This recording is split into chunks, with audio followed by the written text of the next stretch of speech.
शुरुआत करते हैं, चलते हैं बोर्ड की तरफ आगे।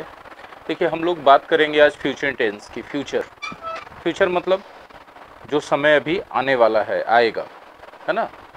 ऐसे वाक्यों की पहचान हिंदी में कैसे करते हैं? तो ट्रेडिशनली हमको भी पढ़ाया गया था बचपन में कि गागेगी लगा रहे तो आप मान लीजिएगा कि फ्यूचर टेंस है या फ्यूचर इंडेफिनिट टेंस है। तो हम सही मान के वैसे ही चल रहे थे, लेकिन जब हम थोड़े बड़े हुए तो हमको एक दो सेंटेंस ऐसा मिल गया जिसमें गागेगी रहने पर भी वो फ्यूचर नहीं बल्कि पास्ट था। जैसे मेरे सामने एक सेंटेंस आया था कभी कि पुलिस को देखकर चोर भागा। अब जैसे ही हमने देखा चोर भागा, अंत में गा था लेकिन वो पास्ट था। तो फिर हम देखे सेंटेंस, गौर किए हिंदी का फ्यूचर वाला, तो हमको गागेगी से ज़्यादा अच्छा लगा कि हम बोले कि यदि गागेगी अंत में रहे तो नहीं, ऊंगा, ऊंगी, एंगे, उगे ये सब रहे तो फ्यूचर इंडेफिनिट होगा। ठीक है, ये चीज़ हम समझ पाए। तो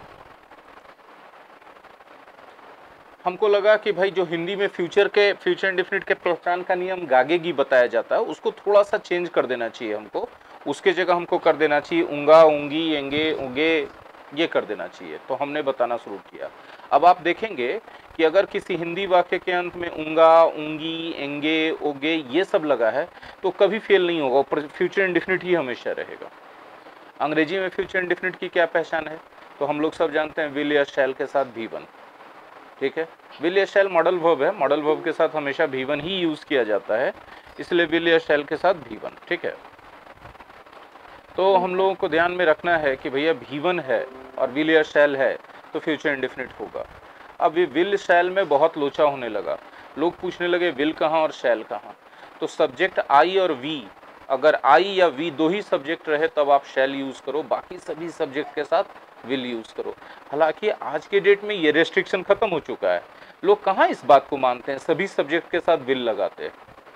ठीक है, जैसे मैं तुम्हें कल एक किताब दूंगा, I will give you a book tomorrow. ठीक है, हम लोग परसों पटना जाएंगे, we shall go to Patna the day after tomorrow, we will go to Patna day after tomorrow, दोनों सही है। और थोड़ा सा और आगे बढ़ जाइए, थोड़ा सा और मॉडर्न हो जाइए, तो विल और शैल का लोग यूज नहीं कर रहे हैं, दोनों को शॉर्ट फॉर्म होता है एपोस्ट्रोफी डबल एल, उसी का लोग यूज कर रहे हैं, will go to Patna the day after tomorrow. ठीक है, the class will be closed, the class will be closed, class will be closed, apostrophe और डबल एल, न विल बोल रहे हैं न शैल बोल रहे हैं, the class will be closed, will go to Patna, will go to Patna, will go to Patna. तो देखिए इल बोला जा रहा है, इल बोला जा रहा है, तो विल और शैल धीरे धीरे लोग भूलते जा रहे हैं। ठीक है, एपोस्ट्रोफी डबल एल, ये होता किस लिए यूज, फ्यूचर इंडेफिनिट टेंस को हम लोग किस लिए यूज करते हैं? बोले फ्यूचर इवेंट्स के लिए। बिल्कुल, फ्यूचर में यदि कोई काम होने वाला है उसको आप पहले से प्रिडिक्ट करते हैं। प्रिडिक्ट करने का मतलब प्री मतलब पहले, और डिक्ट माने बताना, पहले से बताते हैं कि ये काम होगा, तब आप फ्यूचर इंडेफिनिट का यूज करते हैं। ठीक है, अगर निगेटिव बनाना हो तो क्या हो, विल के साथ नॉट लगा दीजिए, शैल के साथ नॉट लगा दीजिए। शॉर्ट फॉर्म क्रिएट कीजिएगा तो विल के साथ नॉट लग के वोंट बनेगा, शैल के साथ नॉट लग के शैंट बनेगा। क्लियर है बात? क्लास चल रहा है माई एग्जाम स्टडी ऐप पर लाइव, और क्लास फेसबुक और यूट्यूब पर भी जा रहा है, लेकिन आप लोगों का नहीं जा रहा है, ना आप लोगों की आवाज़ ना आप लोगों की तस्वीर, कुछ नहीं जा रही है। ठीक, मेरा सिर्फ टीचिंग जा रहा है। ठीक है, फेसबुक के बच्चों को क्लियर पता चल जाए कि हाँ लाइव चल रहा है, इसके लिए मैंने आप लोगों का आवाज़ अभी 1 सेकंड के लिए रिले कर दिया, ब्रॉडकास्ट कर दिया, जिसमें एक हॉर्न बजा आप लोगों की तरफ से, किसी के तरफ से, वो चला गया। ठीक है, तो चलिए, क्लास की क्वालिटी बनी रहे, उधर का नॉइज़ नहीं जाए, इसके लिए ना आप लोगों का पिक्चर जाने दे रहे हैं ना आप लोगों की आवाज़ जाने दे रहे हैं। चलिए, तो हम लोग अगले संडे को पिकनिक पर जाएंगे, विल गो टू पिकनिक या गो ऑन पिकनिक नेक्स्ट संडे। तो यहाँ देखिए विल गो प्रिडिक्शन है, प्रिडिक्शंस करने के लिए, है ना, विल का यूज़ करते हैं, ये सॉरी फ्यूचर इंडेफिनिट का यूज़ करते हैं। अभी जानते हैं क्या होगा ना, जब प्रश्नवाचक वाक्य बनाएंगे कि क्या हम लोग अगले संडे को पिकनिक पर जाएंगे, shall we go on picnic next Sunday, तो यहाँ पर याद रखिएगा कि शैल ही यूज़ किया जाएगा एग्जाम्स वगैरह में कम से कम तो। ठीक है, बोलचाल में आप विल यूज़ कर दो, will we go on picnic the next Sunday, ये अलग बात है बोलचाल में, लेकिन जब आप एग्जाम में लिख रहे हो ना तो प्रश्नवाचक वाक्यों में आई और वी के साथ शैल दिखना चाहिए, विल नहीं दिखना चाहिए। और भी परिस्थितियां हैं जहां आई और बी के साथ हर हालत में शैल ही दिखना चाहिए। जैसे अगर आपको वाक्य के अंदर आपको मिल जाता है be able, be unable, be compelled, be forced, है ना, बी ऑब्लाइज्ड, तब आप आई और बी के साथ हमेशा शैल ही यूज करोगे। जैसे हम बोलते हैं मैं आपके इस महानता के लिए, इस दया के लिए आभारी रहूंगा, तो I shall be grateful to you for this kindness, ना कि आई विल बी। बोले सर हमने लोगों को सुना है, बोलचाल की बात है, बोलचाल की भाषा है, हिंदी में भी हम लोग उटपटांग यूज़ कर रहे होते हैं, तो इंग्लिश तो फिर भी हमारी मातृभाषा नहीं है, तो ये फ्रीडम मिल जाता है बोलचाल में कि हम लोग थोड़ा थोड़ा उल्टा पुल्टा यूज़ कर दें जहाँ इनसेंसिबल ना हो जाए। खैर, कौन सा ऐसा सिचुएशन है जहां फ्यूचर यूज करेंगे? हमने सीधा सीधा कहा भैया प्रिडिक्शन करने के लिए। प्रिडिक्शन का मतलब है कोई चीज होगा, आप होने से पहले बता रहे हो, बस सिंपल। यहाँ पर फ्यूचर इंडेफिनिट यूज होगा। शर्त वाले वाक्य हमने पढ़ाए होंगे आप लोगों को कंडीशनल सेंटेंसेस प्रेजेंट इंडेफिनिट में, कि यदि आप मेहनत करेंगे तो आप लोग सफल हो जाएंगे। If you work hard you will get success, if you work hard you will get success. ठीक है, अभी जब हम बोलते हैं अगर आप मेहनत करेंगे तो आप सफल हो जाएंगे, कंडीशनल सेंटेंस है, इसमें दो हिस्सा है, हिंदी में दोनों फ्यूचर दिखता है। अगर आप मेहनत करेंगे, शर्त वाला हिस्सा ये फ्यूचर दिखता है, तो आप सफल हो जाएंगे। ये जो है परिणाम वाला हिस्सा है, ये भी दिखता है आपको, क्या दिखता है? फ्यूचर। लेकिन अंग्रेजी में बनाते समय शर्त वाले हिस्से को फ्यूचर में कभी नहीं लिखा जाता है, ये तो हम पढ़ाए भी हैं आपको। ठीक है, ये चीजें हमने आप लोगों को पढ़ाई भी है प्रेजेंट इंडेफिनिट टेंस में। इफ यू वर्क हार्ड बोलेंगे, अगर हम बोल देंगे if you will work hard तो ये गलत हो जाएगा, comma you will get success. If you work hard you will get success सही है, लेकिन द मोमेंट यदि कोई ऐसा बोल they if you will work hard तो गलत हो जाएगा, एरर हो जाएगा। ठीक है, if he will come here I will ask him this question, गलत है। इफ ही कम्स हियर, आप उलट के भी बोलो I will ask him this question if he comes here, I will ask him a question if he comes here. ठीक है, तो बहुत ये कठिन चीज नहीं है, आप इसमें से बहुत सारी चीजें ऑलरेडी पढ़ चुके हो। अच्छा, इफ के जगह हमने पढ़ाया है कंडीशन आपको प्रेजेंट इंडेफिनिट में, कंडीशनल में फिर आने वाला है। कंडीशनल एक चैप्टर ही अलग से, कंडीशनल एक चैप्टर ही अलग से। आप देखिएगा ऐप पे, तो सबसे पहले पहला चैप्टर एसवीओ मिलता है, उसके बाद क्वेश्चन वर्ड मिलता है, उसके बाद टाइम एंड टेंस मिलता है, उसके बाद फिर नरेशन है, वॉइस है, फिर कंडीशनल है, पॉजिटिव है, इस तरह से करके जाता है। कंडीशनल एक अलग चैप्टर है। ठीक है, और कंडीशनल सेक्शन से बहुत सारे सवाल एग्जाम में पूछे भी जाते हैं, तो कंडीशनल में दोबारा पढ़ाई होने वाला है। इसका मतलब ये नहीं कि लापरवाह हो जाइए, यहाँ भी पढ़िए और वहाँ भी पढ़िए दोबारा, ताकि आपको कमांड ज़्यादा हो जाए। ये नहीं कि अच्छा ठीक है आने ही वाला है तो उतना ध्यान नहीं देते, तो नुकसान है ना, आपका टाइम वेस्ट हो रहा है ना, आप तो सीखने के लिए। तो यहाँ पर देखिए हम बता दें कि अगर के जगह हम बोल रहे हैं कि अगर तुम मेहनत नहीं करोगे तो तुम्हें सफलता नहीं मिलेगी, नेगेटिव हो गया, तो क्या होगा? You will not get success if you don't work hard. बोलिए इफ में डोंट कैसे लगाए, विल नॉट क्यों नहीं लगाया? हम तो पहले ही बोल चुके कि इफ वाले पार्ट में, कंडीशन वाले पार्ट में आप फ्यूचर नहीं यूज कर सकते, अलाउड नहीं है आपको, प्रेजेंट इंडेफिनिट यूज करोगे। बोले ऐसा क्यों? ग्रामर का नियम है इंग्लिश का। ठीक है, तो अच्छा यहाँ देखो दोनों पार्ट नेगेटिव हो गया ना, तो इफ की जगह आप अनलेस यूज कर दो, you will not get success unless, उधर नेगेटिव नहीं अफर्मेटिव बना दो, यू वर्क हार्ड। ठीक है, you will not get success unless you work hard. बोले अनलेस से निगेटिव क्यों नहीं बनाएंगे? तो अनलेस खुद निगेटिव है, डबल निगेटिव बनाइएगा तो थोड़ा सा अनपच ना हो जाएगा। 2 बार नमक डालते हैं क्या खाना में? नहीं ना डालते हैं। 2 बार नमक डालने पर क्या होता है? खाना खराब हो जाता है ना, स्वाद खराब हो जाता है। तो उसी तरह डबल निगेटिव नहीं किया जाता है, अनलेस खुद निगेटिव है उसके बाद फिर आप एक बार और बोलो कि नहीं हम एक बार और इसको निगेटिव बनाएंगे, तो फिर तो excess of everything is bad, excess of negative is also bad, double negative नहीं कर सकते हम लोग। ठीक है, इसीलिए। अच्छा, अगर नहीं की जगह जब तक नहीं भी तो बोल सकते हैं ना, आपको सफलता नहीं मिलेगी जब तक आप मेहनत नहीं करेंगे, you will not get success. अभी जब तक आ गया तो अंटिल लगा दो, you will not get success until you work hard. आज के डेट में ना अनलेस और अंटिल में लोग डिफरेंस कर ही नहीं पा रहे हैं, एक दूसरे की जगह यूज कर रहे हैं धड़ल्ले से, जहां अनलेस है वहां अंटिल भी लगा दे रहे हैं, अंटिल की जगह अनलेस भी लगा दे रहे हैं। शब्द बदल जा रहा है लेकिन मायने सेंस करीब करीब वही रह जा रहा है। आप करके देखिएगा ये वाला एक्सपेरिमेंट, 10-20 सेंटेंस बनाइएगा ऐसा निगेटिव वाला अनलेस से, या फिर उसी को अंटिल से बना के लिख के देखिएगा, आपको बहुत नाम मात्र का डिफरेंस मिलेगा, खाली हिंदी में डिफरेंस मिलेगा, बतवा तो लगेगा कि क्या है, समझ रहे ना। तो अनलेस और अंटिल, लेकिन अंटिल में भी वही नियम लागू रखना है कि अंटिल खुद भी नेगेटिव सेंस देता है। आप लोगों को जो चल रहे ऐप पे जो अभी पढ़ रहे हैं हमारे साथ जो बच्चे, वो सवाल पूछ सकते हैं, डरिए मत, आपकी आवाज़ नहीं रिकॉर्ड हो रही है, कुछ भी नहीं हो रहा है, क्योंकि हमने कर दिया, ना आपका वीडियो जाएगा ना आपका आवाज़ जाएगा, तो सिर्फ मेरा क्लास जाएगा। ठीक है जी। तो हम ज़्यादा फास्ट चल रहे हैं, दिक्कत हो रही है?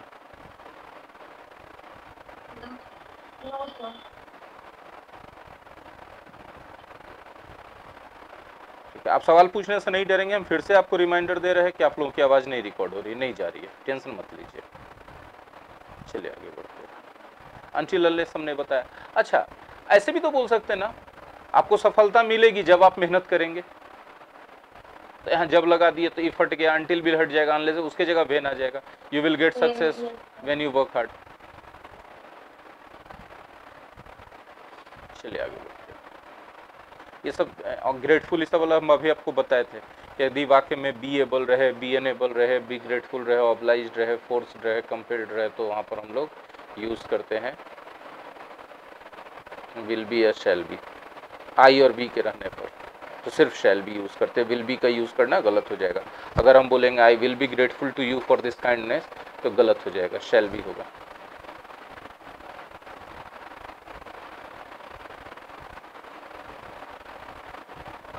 लेट वाला वाक्य है, let us go to play cricket, अगर इसमें क्वेश्चन टैग लगाना है तो शैल बी का यूज होगा। Let us go to play cricket, चलो क्रिकेट खेलने चलते हैं, क्वेश्चन टैग लगाइए तो शैल बी लगेगा। अच्छा, लेट अस नहीं रहे, लेट के साथ दूसरा चीज रहे, लेट देम गो, तो विल यू लगेगा, फिक्स्ड है। ठीक है, आगे बढ़ते हैं। अगर आपका कोई इंपेरेटिव सेंटेंस है, इंपेरेटिव सेंटेंस मतलब ऑर्डर वाला है, रिक्वेस्ट वाला है या सलाह वाला सेंटेंस है, तब आप उसमें क्वेश्चन टैग विल यू या वोंट यू, ये सब फिक्स्ड है, इसमें कोई दिमाग नहीं लगाना। बोले ये सब क्वेश्चन टैग पढ़ा रहे, नहीं क्वेश्चन टैग नहीं, विल और शैल का यूज आ रहा है तो यहाँ पे बताना जरूरी है ना, फ्यूचर चल रहा है तो, बाकी तो क्वेश्चन टैग में ही पढ़ाई होगा ही होगा दोबारा।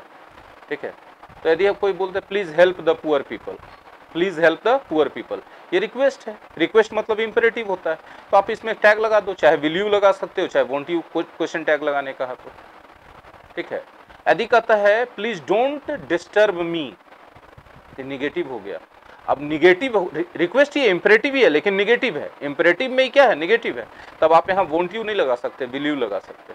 लेकिन इंपेरेटिव में पॉजिटिव रहे, जैसे ऊपर वाला एग्जांपल है please help those poor people, तो आप क्वेश्चन टैग विल यू लगाओ तो भी सही, वोंट यू लगाओ तो भी सही। आई होप कि क्लियर है चीजें।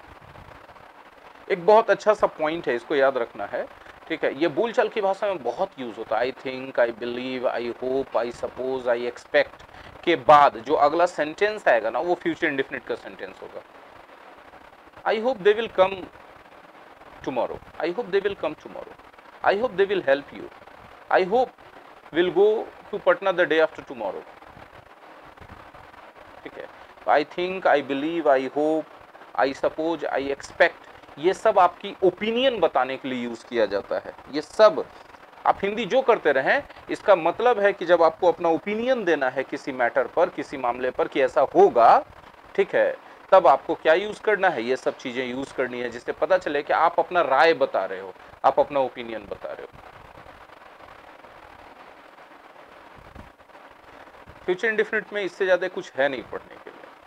ठीक है, अब आगे बढ़ते हैं हम लोग, फ्यूचर कंटिन्यूअस चलते हैं। फ्यूचर कंटिन्यूअस एक ऐसा टेंस है जिसका डेली बोलचाल की भाषा में उपयोग रह गया है, एकेडमिक इंग्लिश में इसका बहुत ज़्यादा कोई उपयोग है नहीं।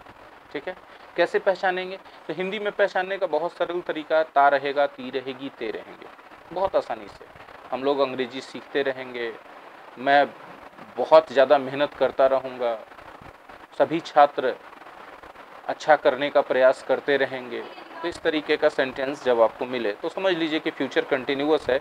नाम से ही पता चल रहा है कि फ्यूचर में काम कंटिन्यू रहेगा, इसका मतलब हम लोग करते रहेंगे, कंटिन्यू रहेगा मतलब हम लोग करते रहेंगे। बस यही बोलचाल की भाषा तक ही इसका उपयोग है।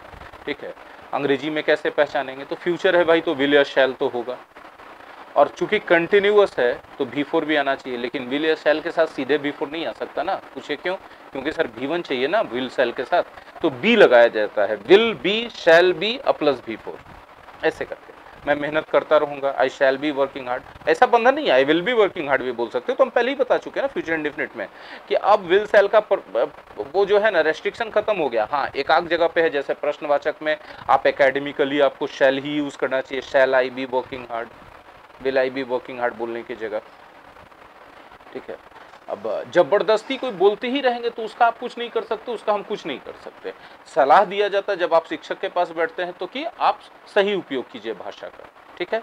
ये बिल्कुल सही है कि बोलचाल के भाषा में शुरुआत में बहुत ज्यादा करेक्शन के लिए नहीं सोचना चाहिए, लेकिन उसको इग्नोर भी नहीं करना चाहिए, नहीं तो आदत पड़ जाएगी गलत बोलने की, तो हमेशा आप गलत बोलते रहेंगे, जो कि आपके लिए बहुत नुकसानदेह होगा।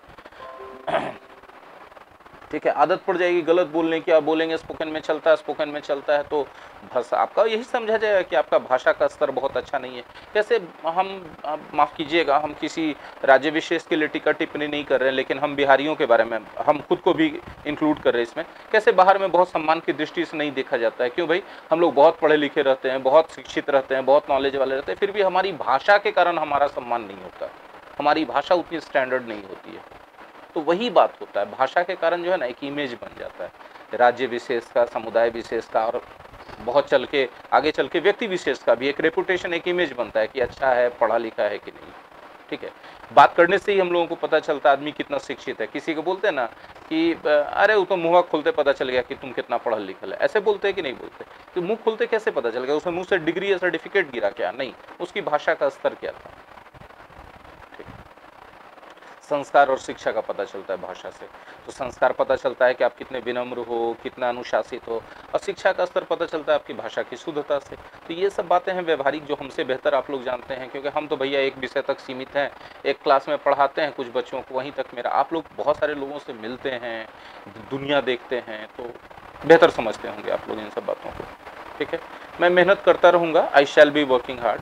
राजेश यहाँ नहीं आता रहेगा। अब देखिए सेंटेंस जैसे निगेटिव बोलते हैं ना, थोड़ा उठपटांग लगने लगता है कि कहाँ यूज करते हैं लाइफ में, हम तो नहीं यूज करते हैं। इसके जगह मेरे मुंह से निकल जाता है राजेश तो यहाँ नहीं आएगा, ऐसे निकल जाता है मेरे मुंह से, फ्यूचर इंडेफिनिट निकल जाता है।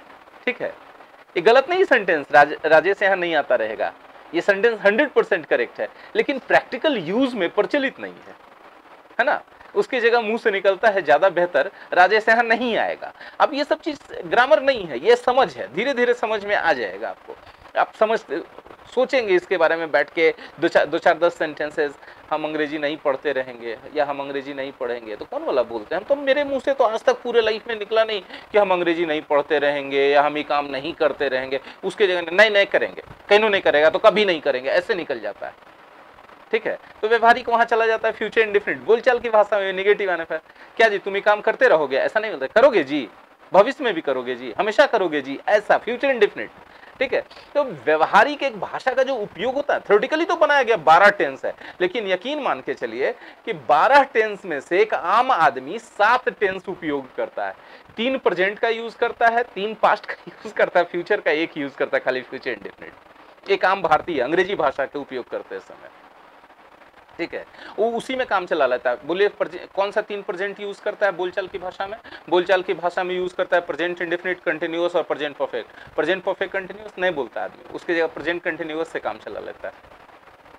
ठीक है, आप देखिएगा एक भारतीय आदमी, आप गौर कीजिएगा, मतलब आप लोग तो ज्यादा लोगों के संपर्क में रहते हैं ना, हम तो सिर्फ आपके संपर्क में रहते हैं। हम आते हैं, पढ़ाते हैं, फिर अपने पढ़ाने की तैयारी में लग जाते हैं। आप लोग इतने लोगों से मिलते हैं, अलग अलग फील्ड के लोगों से मिलते हैं, अलग अलग चीज़ों, लोग अलग अलग तरह के लोगों से बात करते हैं। आप उनकी भाषा पे गौर कीजिएगा, सब लोगों के। आप देखिएगा जो हम बोल रहे हैं वो बात सच निकलेगा आपको, और यदि गलत निकले तो बताइएगा, डिस्कस कीजिएगा, थोड़ा मेरा भी अनुभव बढ़ेगा। ठीक है, आगे बढ़ते हैं। क्या तुम अंग्रेजी सीखते रहोगे? हाँ, ये लगता है प्रैक्टिकल, जिंदगी भर सीखते रहोगे? हाँ, लगता है प्रैक्टिकल थोड़ा। तो इस सेंटेंस पे डिफर कर जा रहा है ना। ठीक है, ये निगेटिव में नहीं उतना प्रैक्टिकल लग रहा है, एक इंट्रोगेटिव में लग रहा है। तो तुम जिंदगी भर अंग्रेजी सीखते रहेगा जी, ऐसा बोलते हैं कि नहीं बोलते? तो आगे ना प्रेजेंट फ्यूचर कंटिन्यूअस प्रश्नवाचक वाक्य में, हाँ सर नहीं सीखते रहेंगे सर, इतना बढ़िया सब्जेक्ट है। क्यों जिंदगी भर सीखते रहेगा? बेवकूफ कहीं का, नौकरी करेगा कि जिंदगी भर सीखते ही रहेगा? क्यों सीखते रहेगा? फिर प्रश्नवाचक में लगा कि हाँ प्रैक्टिकल है, ऐसा यूज होता है। हम नहीं बोल रहे हैं कि निगेटिव यूज कर दिया गलत हो जाएगा, प्रचलित नहीं है, बिल्कुल सही है, 100% ऑन रिकॉर्ड बोल रहे हैं, 100% सही है। फेसबुक पे, यूट्यूब पे है क्लास मेरा भी, जिसमें हजारों लोग देख सकते हैं, इसको संभावना बनती है। ठीक है, तो आई होप कि क्लियर हो गया होगा। विल बी, शैल बी के साथ भी निगेटिव बनाना है, नॉट कहां लगाओगे? बी के बाद लगाओगे कि विल शैल के बाद? तो भैया विल शैल के बाद लगेगा। I hope it is quite clear. ठीक है। यूज कहाँ करेंगे, फ्यूचर में कोई काम कंटिन्यू रहेगा ये बताने के लिए फ्यूचर कंटिन्यूअस यूज करेंगे। इसके अलावा और कहीं नहीं, मत भूलिए, सोचो मत कीजिए, ठीक है। कहीं मिलवे नहीं करेगा ये, वो उतना जगह पर भी मिल जाए बहुत बड़ा बात है, ठीक है। बात करते हैं फ्यूचर परफेक्ट का, ठीक है। फ्यूचर परफेक्ट तो इसको हिंदी में कैसे पहचानते हैं, चुकेगा चुकेगी। बहुत जगह किताबों में हमने देखा है चुका होगा से बता देते हैं फ्यूचर परफेक्ट को। जब सोच के देखिए, चुका होगा ये फ्यूचर है कि पास्ट है, ये पास्ट है, ठीक है। जब आप अच्छे से सोचिए पास्ट मिलेगा। ये चुका होगा तो चुका होगा मतलब कर दिया, हम अंदाजा लगा रहे हैं पास्ट की किसी एक्शन के बारे में, हम एज्यूम कर रहे हैं, हमको लग रहा है, जम्पशन है हमारा, अनुमान लगा रहे हैं कि कर दिया होगा वो। ले बेटा तोड़ दिल को होत, एकदम यदि हम अपने क्षेत्र के क्षेत्रीय भाषा में तोड़ दिल को होत, तोड़ दिल को होत मतलब तोड़ दिया होगा, मतलब तोड़ चुका होगा, हो गया काम खत्म। पास्ट के बारे में बात कर रहे हैं, इसलिए चुका होगा, चुकी होगी, चुके होंगे, जो किताब आपको पढ़ा रहा है वहां थोड़ा अलर्ट हो जाइए, वहां राइटर को थोड़ा सोच समझ के लिखना चाहिए। तब बस हम इतना ही बोलेंगे, बाकी तो लोग हम लोग से हमसे ज्यादा पढ़े लिखे हैं, उनका किताब बिकता है इतना, दुनिया तो यही मानती भैया किताब मिल रहा है बिक रहा है तो बहुत पढ़े लिखे होंगे, तो हम उस पर डिस्कशन नहीं करेंगे। हम खाली बोलेंगे दिमाग दिया है भगवान सबको सोचने के लिए, ठीक है।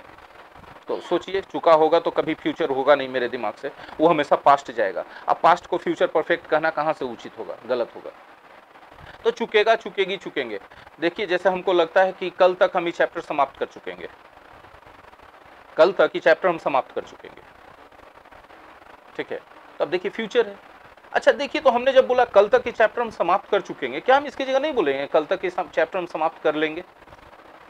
बिल्कुल सही बात है, सोच के देखिएगा, ये कोई ग्रामर नहीं है, समझदारी है, कितना आप समझ पाते हैं बात को, ठीक है। लोग नहीं बोलते हैं ऐसे जनरली कर चुकेंगे, उसके जगह मुंह से निकल जाता है कल तक कर देंगे ना समाप्त। ऐसा तुम टेंशन क्या ले रहे हो, परसों ना हमको जाना है जी बाहर, कल तक हम समाप्त कर देंगे, परसों अपना प्रैक्टिस करते रहना क्वेश्चन से। 14-15 2 दिन छुट्टी रहेगा, तो छुट्टी रहेगा तो उस समय यही समय 1.5 से 2.5 बैठ करके प्रैक्टिस कर लीजिएगा, क्वेश्चन सॉल्व कर लीजिएगा, कल चैप्टर समाप्त कर देंगे तो पूरा टेंस का। समझ में आ रही बात? तो इतना एकदम प्रैक्टिकल वे में समझिए ना इसको कि फ्यूचर परफेक्ट किसके बराबर हो जा रहा है, फ्यूचर इंडेफिनिट के बराबर। तो लोग प्रैक्टिकल लाइफ में फ्यूचर परफेक्ट का यूज नहीं कर रहे हैं, उसके जगह फ्यूचर इंडेफिनिट का यूज कर रहे हैं। क्यों? फ्यूचर परफेक्ट ही यूज कर ले, अरे कॉम्प्लिकेटेड हो जाता है ना, विल या शैल लगाओ, फिर हैव लगाओ, फिर थर्ड फॉर्म यूज करो, ये makes it a little more complicated. तो वहां पे उसके जगह क्या यूज कर देते लोग, विल या शैल के साथ V1 सीधा सीधा करके यूज निकल गया फ्यूचर परफेक्ट के जगह, ठीक है। हमारा एकेडमिक इंग्लिश आज भी पकड़े हुए, नहीं भैया हम फ्यूचर परफेक्ट यूज करेंगे, करो, पूरे दुनिया आगे बढ़ रही है, तुम मत बढ़ो, तुम्हारी मर्जी, हम थोड़ी रोक देंगे जबरदस्ती, है मेरा काम है पढ़ाना, ठीक है। लोग दुनिया यूज कर रहे हैं बोलचाल की भाषा में, अब बहुत जगह तो एकेडमिक इंग्लिश में भी यूज कर दिया जा रहा है, मान लिया गया है, यहाँ पर है भैया। अब देखिए इसमें एक पॉइंट आता ना कि कल तक समाप्त कर लेंगे, कल तक समाप्त कर चुकेंगे। यहाँ इंडिया में बोलता है कि कल तक लगा दिए, तो फ्यूचर मत लगाना, इंडेफिनिट फ्यूचर परफेक्ट ही लगाना। तो भाई क्या बोले यार हम, मतलब कल तक के लिए बाई टुमारो अंग्रेजी होगा, यानी by plus point of time लगाया हो तो फ्यूचर परफेक्ट ही यूज करना, मत फ्यूचर इंडेफिनिट यूज करना। मतलब एग्जाम के लिए कम से कम नंबर बचाना है तो, क्योंकि टीचर जो नंबर दे रहा है वो ट्रेडिशनल पढ़ाया हुआ आया हुआ है, वो उतने मानेगा उतने जानेगा तो वो उतने पर नंबर देगा, ना तो नहीं देगा। बाकी तो तुम लोग समझदार है हो भैया, ठीक है।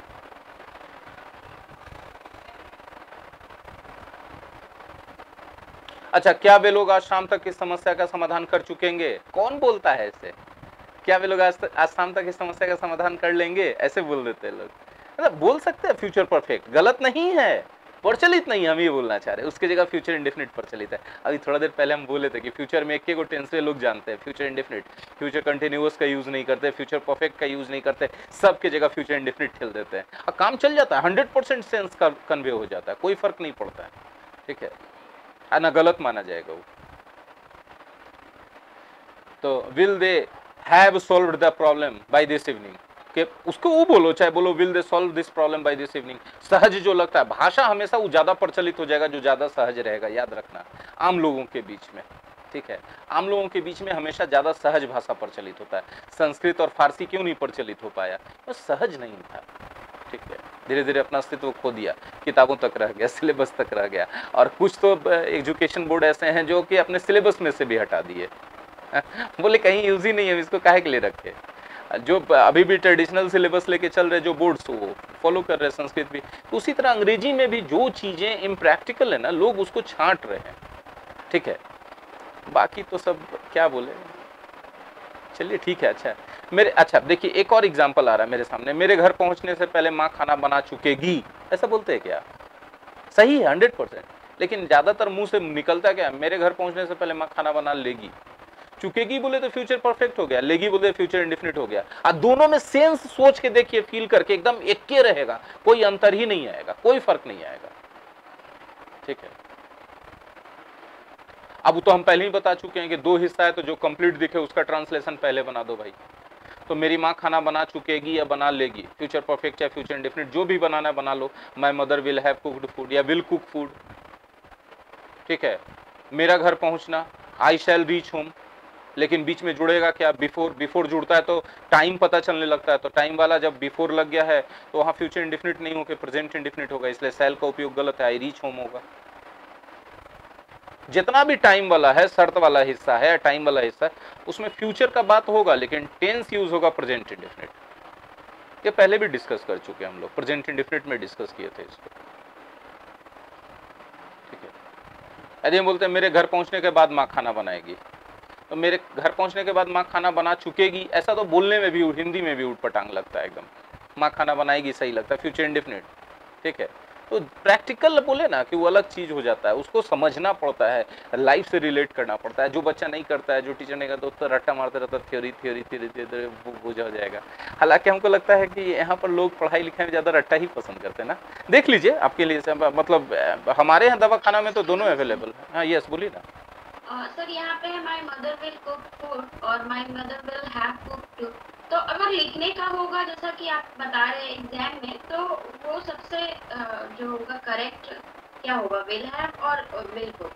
लिखने का क्या, ट्रांसलेशन की बात कर रही हैं या फिर ऑब्जेक्टिव क्वेश्चंस की बात कर रही हैं, फिल इन द ब्लैंक्स या कॉमन एरर्स, किसकी हाँ, बात? और कुछ भी होगा तो नहीं नहीं, कुछ अलग एग्जाम अलग में अलग अलग हो जाएगा, अलग अलग हो जाएगा, इसलिए कुछ भी होगा तो नहीं होगा, आपको प्रिसाइज बताना होगा। जैसे एग्जाम में लिखना है तो विल हैव। एग्जाम में क्या लिखना है, ट्रांसलेशन? हाँ, तो फिर तो कैसे हिंदी, बनाएंगे? हिंदी जो दिया हुआ उसके हिसाब से चलिए। हिंदी अगर दिया हुआ फ्यूचर इंडेफिनिट तो फ्यूचर इंडेफिनिट में अंग्रेजी कीजिए, हिंदी दिया हुआ यस फ्यूचर परफेक्ट तो फ्यूचर परफेक्ट में यस, थैंक यू। कीजिए। My mother will have cooked food या कुक फूड आपने बना दिया।